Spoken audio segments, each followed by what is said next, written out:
Hey, oh, there we go. How are Hey, you? oh, doing well. I'm going to try to do a better job this time. I just open up a window to let everybody in as they get here instead of having them stuck in the waiting room. How is everybody doing today? Happy Monday. Same to you. While I'm doing that, I'll tell the story of putting together these slides again. Last time I used, let's see here, approve. Sure, note takers. You know what? I'm going to have mine, so I'm not going to have these for other folks, but I am recording this, so if anybody wants a copy of the recording, just reach out later. Um, so last time I threw a whole bunch of notes in Notebook LM and said, make me a slide deck for this presentation. And it worked okay. I didn't love the slides, but they're better than I could have built. Um, this time I did something more specific and I put together notes just for this meeting and gave just those notes and my logo to Notebook LM, and it came up with very specific. I like them much better, the slideshow this time.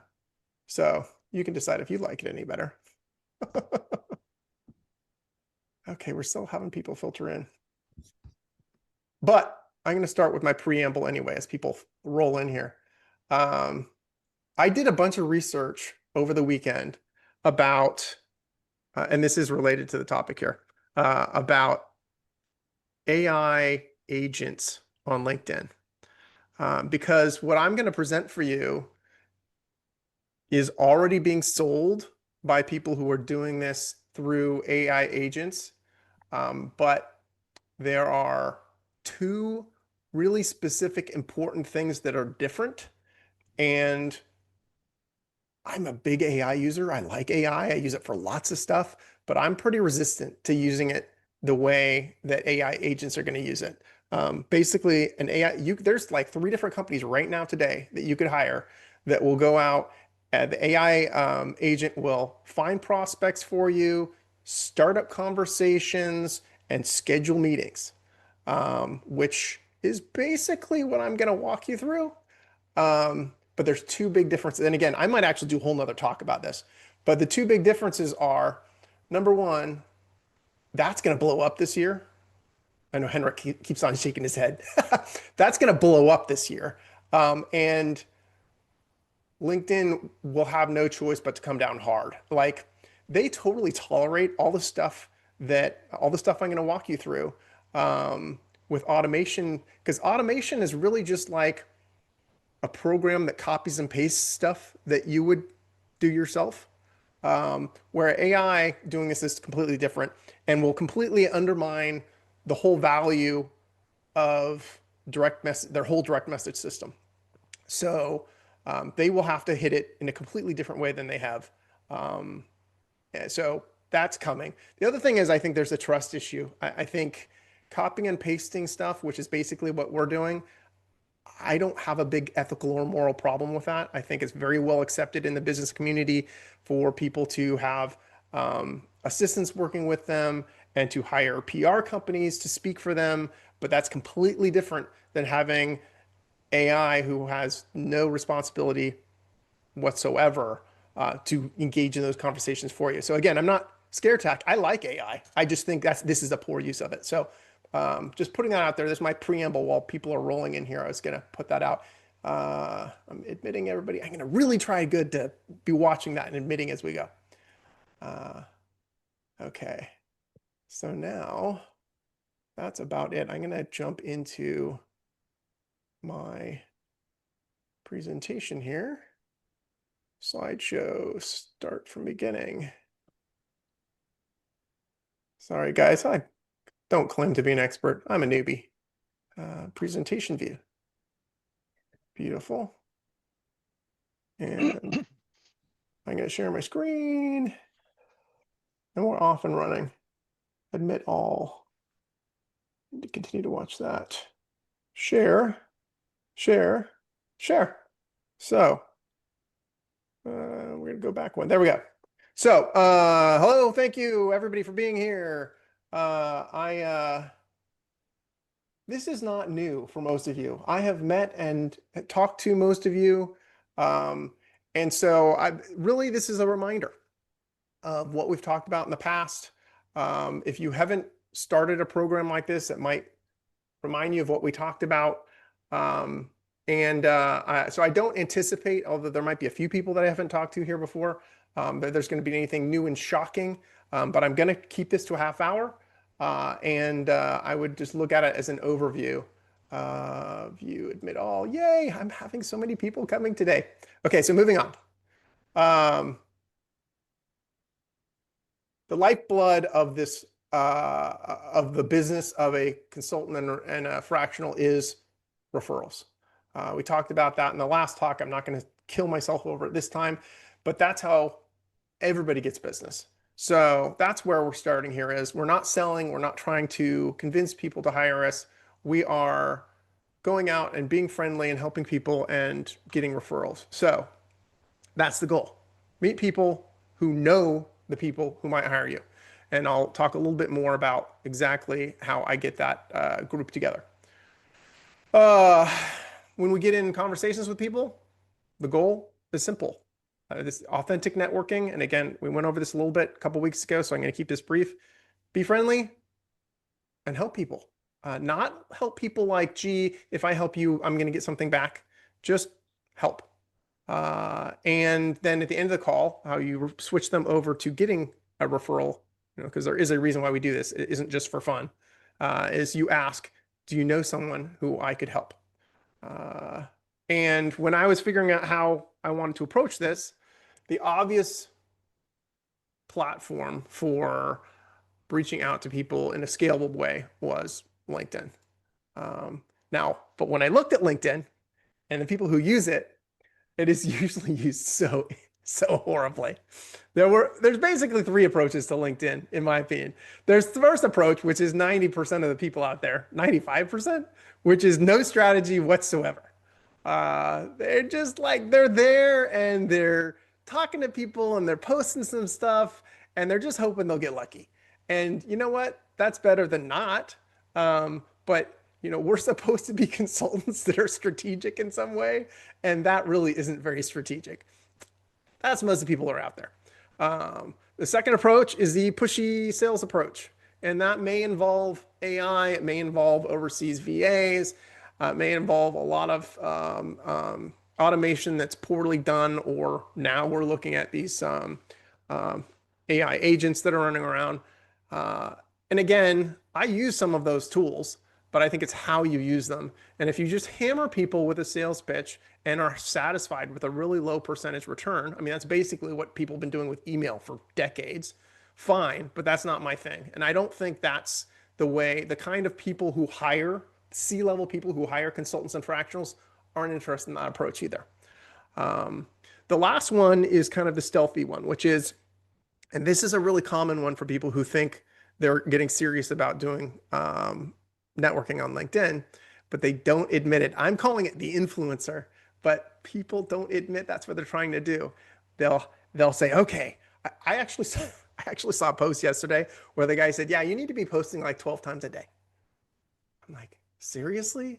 12 times a day? He's like, yeah. And this wasn't a conversation. This is the video he was doing, but he's like, most of the people that you post stuff don't see it. They see a small percentage of what you post. So if you're posting only 12 times a day, then they might only see one of them. And I'm thinking, wow, you're nuts. Yeah. I have no interest in posting that much. I have no interest in being a social media influencer. I want to do what I'm good at. And I'm using LinkedIn as a tool to get there. But I think most of the people who are really involved in like how they're shooting their videos and how often and what time of day and what the content is and how many times they're commenting on different people's things, all those things are good things to do, which you should do. But if that is the main emphasis of your approach to LinkedIn, I think that's just trying to be an influencer, which is fine if that's the job you want. But most of us, that is not the job you want. For me, I look at it like what is the minimum I can do in that area to show proof of life when they go and hit my LinkedIn profile and they can see I'm alive and kicking and I post on things that are relevant. At this point, I'm posting once or twice a week, and I'm trying to comment more than that. But anyway, that being said, I don't concentrate on any of these. I steal some of the pushy sales pitch tools without being pushy and sales pitchy, and I came up with my own approach. The own approach is, as I mentioned before, to go for referrals and not to try to get anybody to hire me. And it's really kind of hard to look at people not as a prospect, especially if you're seeing your bank account shrink while you're trying to make this happen. So I get it. I tell you, the difference is when you start looking at it purely as networking and that you are not looking at people as prospects, it really is a sea change. And you really will see that you are swimming with the current instead of against it. So moving on from here. Okay, so now nitty gritty. The tools that I use Sales Navigator to put together my list of people that I'm going to reach out to. Now, as I mentioned before, I'm trying to reach out to the people who know the people who could hire me. And frankly, that's the same group of people. So I'll put together that group.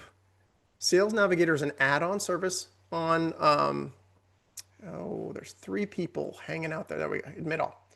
Um, uh, Sales Navigator is an add-on tool for LinkedIn.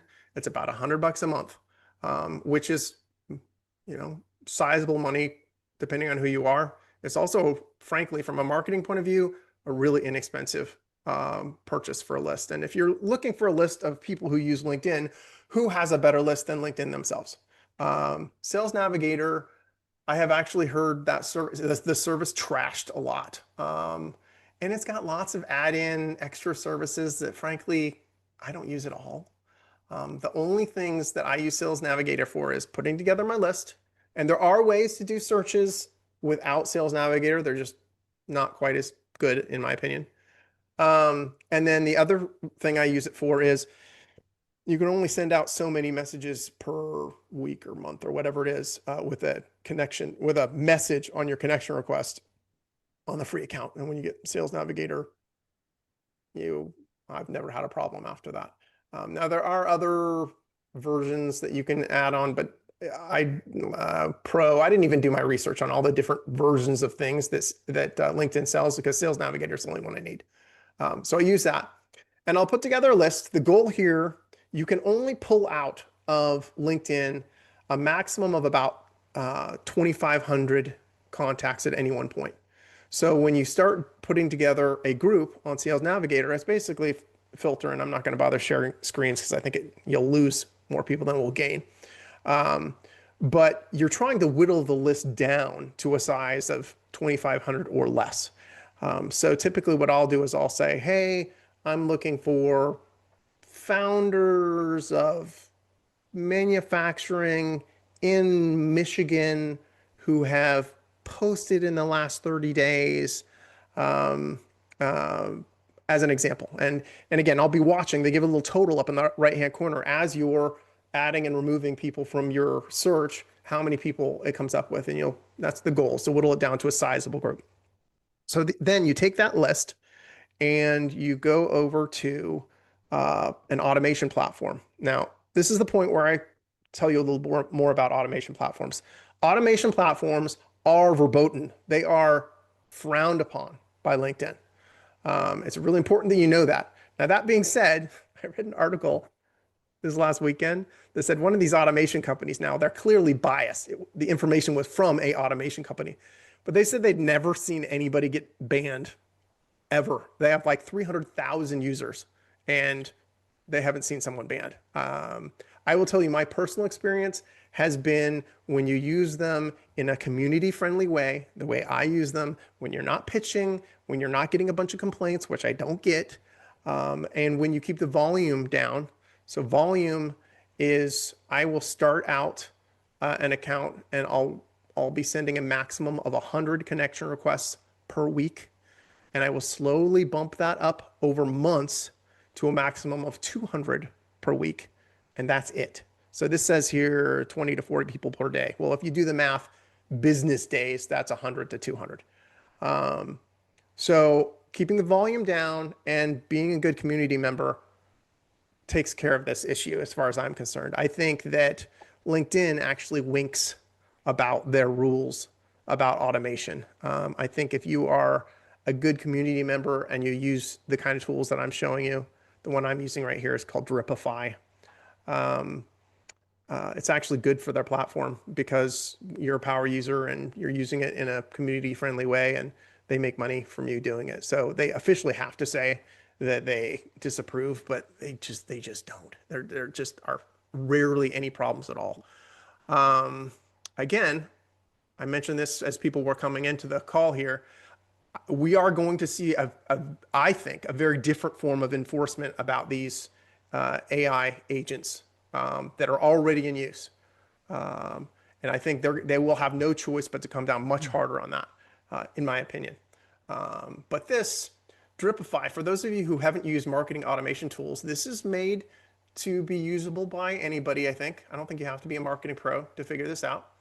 And you set up a sequence. And again, there's a bunch of them. I'm not, well, I do kind of endorse Dripify. I do like them, but there's like a dozen of them out there. Dripify costs 60 bucks a month. So if you want to do what I'm talking about, those are your total costs. There was the LinkedIn Sales Navigator. They have multiple versions. You need the Sales Navigator Core. That's the cheapest one. It's like 100 bucks a month. And then Dripify, I use Dripify Pro. That's their middle tier version. And that's 60, 80 a month, depending on if you buy it monthly or annually. Like the reason you need the Pro version, which is the middle of the road version on Dripify, is because the cheapest one, they only let you run one campaign at a time. And you're going to want to run multiple campaigns so you can test multiple audiences and test multiple messages and look at the numbers and make adjustments. So the sequence is really simple. The sequence is something like you take the list from Sales Navigator, you paste it into Dripify, and you say, okay, 20 people a day. I want you to look at their profile, like something they posted, follow them, send them a connection request. If they accept the connection request, send them this canned message. It's that straightforward. And then you can set up multiple campaigns with different groups that you got from Sales Navigator and with different messages. And it gives you all kinds of good numbers about percentages that accept your connection requests, percentage that direct message you. It's a pretty good tool. I like it. And again, I would equate this to it's doing exactly the same thing you would be doing if you took all your messages and your lists and you copied and pasted them all in. So it's a time saver. It's not creative in any way. There are some of these automation tools that have some LinkedIn, they have some AI integrated into them. But most of the old ones are just kind of like suggesting wording. They're very different from the agents that really, AI agents run around on their own with minimal input. So that's what you're doing in Dripify. Let me see what I have on my next slide here. The goal, though, and this is an important one, the goal is not, we're not trying to run numbers here. We're not trying to see, yes, we're going to track how many people connect with you and how many people direct message you and all those followers. Those are good things to keep an eye on, but that's not the game. It's about, the goal is to actually make real, authentic connections with people and actually be able to network with them, connect in a way where they feel like they trust you well enough to give you a referral. So the goal is actually to kick off a conversation on LinkedIn and get them off. You don't want to stay on LinkedIn. Nobody does business on LinkedIn. Nobody does any real networking on LinkedIn. They do like really surface level stuff. So I will talk more in my next talk about messaging and the experience I've had doing that with C-level people and what works and what doesn't. But I will tell you, just to not get bogged down in that conversation, that the goal is to start a conversation that is not salesy, that is related to your business, that they should care about. So I'm a marketing guy. I might talk to my manufacturers in Michigan. I might say, hey, I'm a marketing pro and I like working with manufacturers. And I was just curious, are people investing more or holding back right now in marketing uh, in the manufacturing industry? What are you seeing? So that is a C-level conversation. It's a conversation I'd actually like to have. This isn't a trick. This is something I can learn, and I want to know what's going on with this. It also is a little bit of an ego stroke to let them know, hey, I appreciate you and your angle and your experience. Um, and what will happen is, this is what you should watch for. You will get, while you're testing different audience groups from Sales Navigator and different messaging in Dripify, you will get different response rates. But the response rate you're looking for, where you should always be able to get, and this is you, I'm not saying you need to hire somebody to do this. You should be able to do this yourself. You are looking for somewhere between 20 or 30% of the people that you reach out to accept your connection request, which is not terribly hard to do. And again, there's some things that will help goose that to get it higher. But in general, that's what you're looking for, 20 to 30% connection rates. Then you're looking for direct message rates of somewhere between 6 and 12%. And now you won't necessarily start out there. This is 6 to 12% of that 2,500 person list. I'm not talking about of the people who connected. I'm talking about the original list. You won't start out with numbers like that. You're going to have to play to get there and try different messages and try different groups.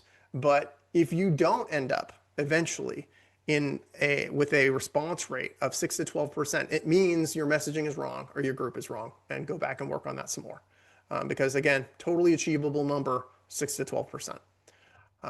And what happens is that 6 to 12%, they're going to actually engage in the conversation. So if I ask this question about, investment in marketing, well, honestly, half of the 6 to 12% will say, hey, it was nice connecting, but I don't actually have time to talk. Fine, whatever. I don't quite understand why you're on LinkedIn, but okay. But the other half will engage. I mean, why else would they respond? I mean, if they didn't want to engage, they wouldn't respond at all. So typically they'll go back and they'll say, yeah, everybody's holding their breath. They're not sure what's going on right now. Or they'll say, yeah, the market's slow, and so we're reinvesting. Honestly, it doesn't really matter what they say. The important part is that they answered. So then I start a direct message conversation. Oh, that's interesting. Why are you holding back? Or, oh, you're investing more. What segments are you putting that into? So brief, short questions, usually, to engage in a conversation. If you just get a couple of those back and forth, it says 2 or 3 messages. Sure, that sounds good on the slide. Then my next message is, hey, I really appreciate this. You were giving me exactly what I was looking for. I am so grateful for that. Would you have time for a short networking call? And frankly, at that point, if they've gone that far, there's a very good chance they would be willing to jump on a call with you. Now, the goal of the call is to not sell and not bait and switch. If you were having a conversation about investment or holding breath on marketing, and they said, yes, they're investing, and I said, where? And they said, oh, we're doing whatever, social media. Well, that's where I'm going to keep the conversation going. I mean, they can meander all over and end up wherever they end up.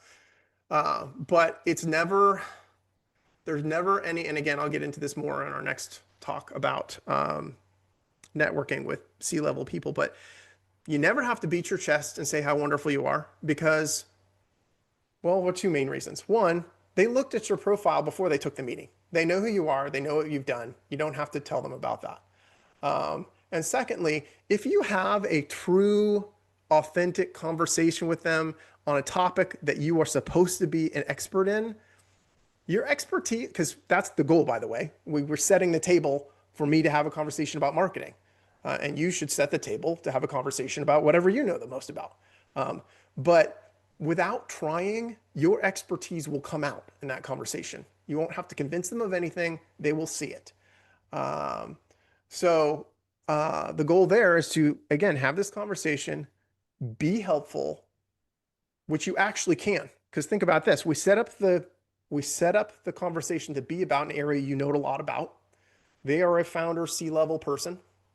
And there's a very good chance there's something that will happen in this conversation where you'll say, have you ever tried XYZ? Or, you know what? Don't try XYZ. I did that. That was terrible. Don't do that. This is a good thing to avoid.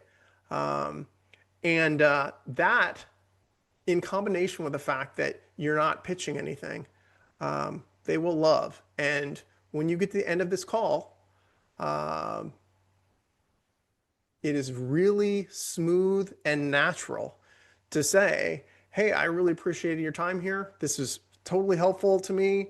Um, and this is what I do. I help I help manufacturers with marketing like this. Do you know someone I might be able to help?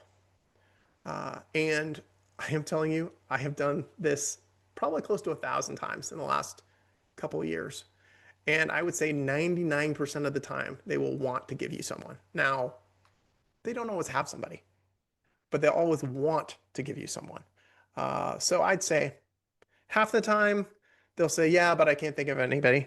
The other half the time, they'll say, yeah. As a matter of fact, oftentimes what they'll say is, I'm meeting with somebody next week. And I don't know what it is about meeting with somebody next week, but that is like the most common thing I hear. I'm meeting with somebody next week. And yeah, this might actually be a good fit. I'll mention you to them, blah, blah, blah. And that is how I've built my whole calendar of business, is those referrals. Because then the calls you have with those people, those are different. I mean, you can handle them like this if you want. You can handle them as a networking call and not pitch, which honestly, I do that sometimes and it works fine. But you can be more direct in that second call. You can come in and you can say, hey, I talked to Susie and Susie said that you had some challenges with marketing. Tell me what's going on. I'd love to see if I can help you out. And you can go straight into a discovery call. And mechanics, I did actually leave 4 whole minutes. If there are a couple questions about the mechanics of how this works. I also, if you want to reach out to me later, I'm happy to direct message with you. I'm happy to do a face-to-face. I will tell you, this absolutely is the way that I'm going to stop sharing this, that I have built my practice. To me, it's not even a question of if it works or not anymore. It does. It might not be a perfect fit for some people. But as far as the mechanics go, any questions about it? It's not it's not brain surgery. These tools, actually, these automation tools, we're using them the way they're intended on being used. It's just most people abuse them. Most people are salesy and annoying with them.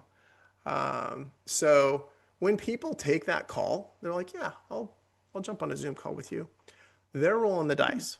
They're saying, this guy seems like he's not going to be a used car salesman. So let's find out. They're taking a risk. So when you get on the call and you're not that guy, they won the gamble and they feel really good about it. So hey, 127, I'm happy to finish early. I've got a question. Yeah. Are these calls that you're inviting them to group calls, like roundtable? One-on-one. Yeah, Okay. so that's one of the bad things about this, okay?